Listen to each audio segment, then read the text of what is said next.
বাহ, আজকে তো দিদি বাড়ি থেকে দারুণ গন্ধ বেশি লেপ আসছে। করা ভালো না। মটন হয়েছে, মটন কিন্তু খেতে কি গিয়ে নিজের বানায় যাবো তরকারিটা উপরকে দিয়ে সেটাই দিতে তো হবে। বুঝতে পারছি না। আইডিয়া,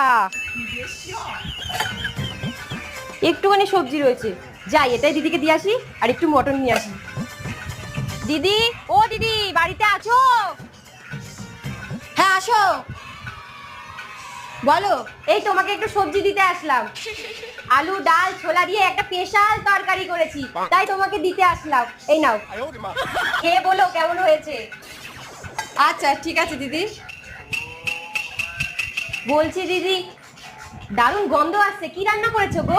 দিদি করেছিলাম তো মটন, কিন্তু রান্না এত ভালো হয়েছে তোমার দাদা আর বাচ্চারা সব চেটেপুটে খেয়ে নিয়েছে।